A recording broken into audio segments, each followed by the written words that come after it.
കാർഷിക വാർത്തകൾ.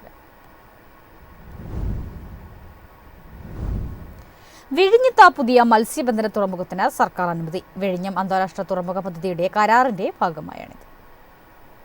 വിഴിഞ്ഞത്ത് പുതിയ മത്സ്യബന്ധന തുറമുഖം വികസിപ്പിക്കുന്നതിന് മന്ത്രിസഭ അംഗീകാരം. 271 കോടിയുടേതാണ് പദ്ധതി. വിഴിഞ്ഞം തുറമുഖ പദ്ധതിയുടെ കരാറിന്റെ ഭാഗമായ മത്സ്യബന്ധന തുറമുഖമാണിത്. വിഴിഞ്ഞത്ത് നിലവിലുള്ള ഹാർബറിൽ ബ്രേക്ക് വാട്ടർ നിർമ്മിക്കും. 2 പാക്കേജുകളായിട്ടായിരിക്കും ഇത് നടപ്പിലാക്കുക. വിഴിഞ്ഞത്തെ നിലവിലെ ഹാർബറിനും വിഴിഞ്ഞം അന്താരാഷ്ട്ര തുറമുഖത്തിനുമിടയിലുള്ള വലിയ കടപ്പുറത്താണ് പദ്ധതി. വമ്പൻ മത്സ്യബന്ധന ബോട്ടുകൾക്കുൾപ്പെടെ അടുക്കാൻ പറ്റുന്ന രീതിയിൽ 500 മീറ്റർ നീളമുള്ള ബെർത്ത് ഉണ്ടാകും. പൂനെയിലെ centre water and power research സ്റ്റേഷനാണ് രൂപരേഖ തയ്യാറാക്കിയത്. വിഴിഞ്ഞം ഇന്റർനാഷണൽ സീപോർട്ടാണ് പുതിയ തുറമുഖം രൂപകൽപ്പന ചെയ്ത് നിർമ്മിക്കുന്നത്. News desk MyFin TV. ദക്ഷിണേന്ത്യയിൽ വ്യാപക വേനൽമഴ. കർണാടക, കേരള സംസ്ഥാനങ്ങളിലെ കാപ്പി കർഷകർ പ്രതീക്ഷയിൽ. കഴിഞ്ഞ കുറച്ചു ദിവസങ്ങളായി ദക്ഷിണേന്ത്യൻ സംസ്ഥാനങ്ങളിൽ പെയ്യുന്ന മഴ കാപ്പി കൃഷിക്ക് വളരെ നല്ലതാണ്. പ്രതീക്ഷയോടെയാണ് ഒക്ടോബറിലെ വിളവെടുപ്പിനെ കർഷകർ കാത്തിരിക്കുന്നത്. ആഗോള വിപണിയിൽ വിലകൾ ഉയർന്നു നിൽക്കുമ്പോഴാണ് രാജ്യത്തെ പ്രധാന കാപ്പി ഉൽപാദന സംസ്ഥാനങ്ങളിൽ മഴ അനുഗ്രഹമായിരിക്കുന്നത്. കർണാടകയിലെ കുടക്, ചിക്കമംഗളൂരു, ഹാസൻ, കേരളത്തിലെ വയനാട് എന്നീ 4 ജില്ലകൾ ഇന്ത്യയുടെ വാർഷിക കാപ്പി ഉൽപാദനത്തിന്റെ 85%-ലധികമാണ് സംഭാവന ചെയ്യുന്നത്. മാർച്ച്, ഏപ്രിൽ മാസങ്ങളിൽ ലഭിക്കുന്ന സംയോജിതമായ വേനൽ മഴ കാപ്പിമൊട്ടുകൾ വിരിയുന്നതിന് നിർണായകമാണ്. അത്തരം മഴകളെ ബ്ലോസം ഷവറുകൾ എന്നാണ് വിളിക്കുക. പൂത്തുലഞ്ഞതിന് 2 ആഴ്ചയ്ക്ക് ശേഷം ലഭിക്കുന്ന മഴയെ ബാക്കിംഗ് ഷവർ എന്ന് വിളിക്കുന്നു. ഇത് വിളവെടുപ്പിന് നിർണായകമാണ്. News desk MyFin TV. പുതിയ സാമ്പത്തിക വർഷത്തിൽ 20,000 കോടി വരുമാനം ലക്ഷ്യമിട്ട നോയിഡ ആസ്ഥാനമായ മദർ ഡയറി നടപ്പ് വർഷം ലക്ഷ്യമിടുന്നത് 16% വളർച്ച. പുതിയ സാമ്പത്തിക വർഷത്തിൽ ശക്തമായ ഇരട്ടയക്ക വളർച്ച ലക്ഷ്യമിട്ടിരിക്കുകയാണ് Mother Dairy Fruit and Vegetables Private. 20,000 കോടി രൂപ വരുമാനം നേടാനാണ് ലക്ഷ്യമിടുന്നത്. അടുത്ത 3 വർഷത്തിനുള്ളിൽ ഏകദേശം 1,400 മുതൽ 1,500 കോടി രൂപയുടെ ഗ്രീൻഫീൽഡ്, ബ്രൗൺഫീൽഡ് നിക്ഷേപങ്ങൾ നടത്തി കമ്പനി ഉൽപാദനശേഷി വർദ്ധിപ്പിക്കുകയാണ്. ഉയർന്ന പ്രോട്ടീൻ ഉൽപ്പന്നങ്ങൾ വാഗ്ദാനം ചെയ്തതിനായി പ്രോമിൽക്കിൽ ബ്രാൻഡിൽ നിന്നും പ്രോ എന്ന പുതിയ ഉപബ്രാൻഡ് ആരംഭിച്ചു. മാക്രോ സാമ്പത്തിക സാഹചര്യങ്ങൾക്കിടയിലും കഴിഞ്ഞ 4 വർഷമായി ശക്തമായ വളർച്ച കൈവരിക്കാൻ സാധിച്ചതായി കമ്പനി MD മനീഷ് ബാൻഡ്ലിഷ് പറഞ്ഞു. 15 മുതൽ 16% വരെ വർദ്ധിച്ച 17,000 കോടി രൂപയിലധികം വരുമാനം നടപ്പ് സാമ്പത്തിക വർഷം നേടുമെന്നാണ് കണക്കാക്കുന്നത്. News desk MyFin TV.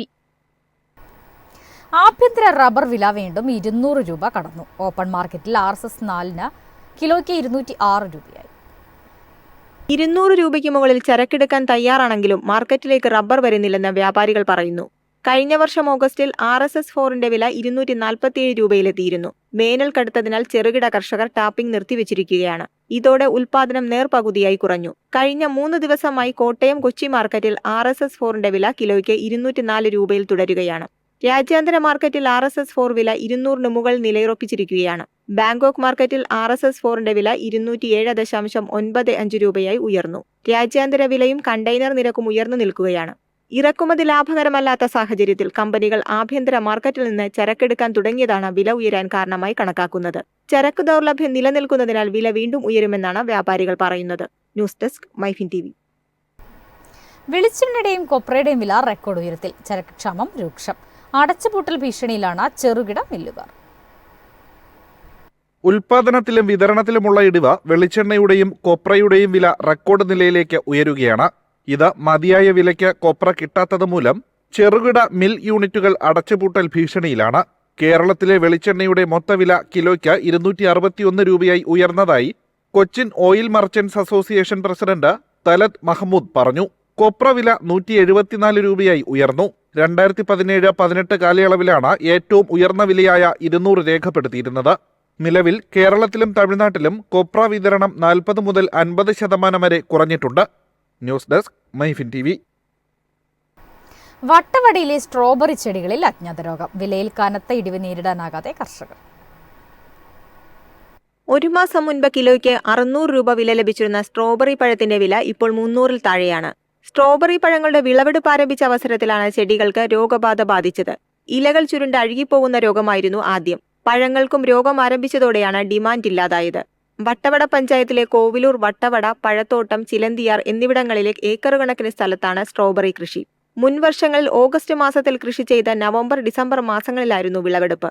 എന്നാൽ ഇത്തവണ കാലാവസ്ഥാ വ്യതിയാനം മൂലം നവംബർ മാസത്തിലാണ് കൃഷി ഇറക്കിയത്.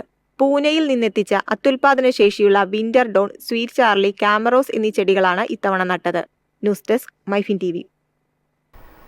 ലോകത്തിലെ ഏറ്റവും മികച്ച പാൽ ഉൽപാദക രാജ്യമാണ് ഇന്ത്യയെന്ന് കേന്ദ്ര ക്ഷീരവികസന മന്ത്രി.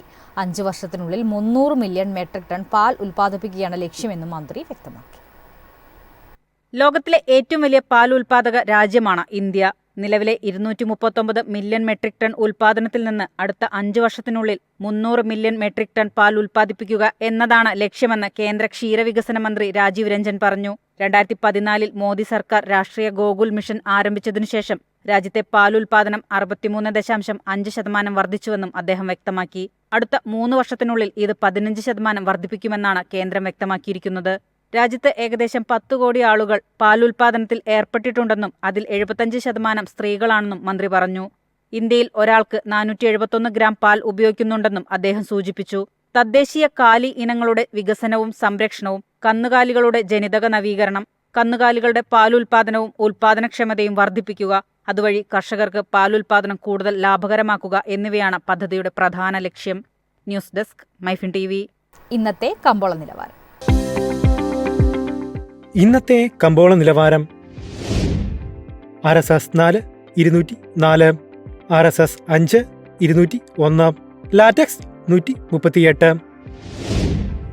ജാതിക്ക 370, ജാതിപത്രി 2000 മുതൽ 2300 വരെ, ഗ്രാമ്പു 920, അടയ്ക്ക 200, കാപ്പിക്കുരു 300, കൊക്കോ പരിപ്പ് 400, കുരുമുളക് ഗാർബിഡ് 70,800, കുരുമുളക് അൺഗാർബിഡ് 68,800, ഏലക്ക 2,450 മുതൽ 2,550 വരെ, വെളിച്ചെണ്ണ 25,800, കൊപ്ര 17,300, ചുക്ക് 22,500.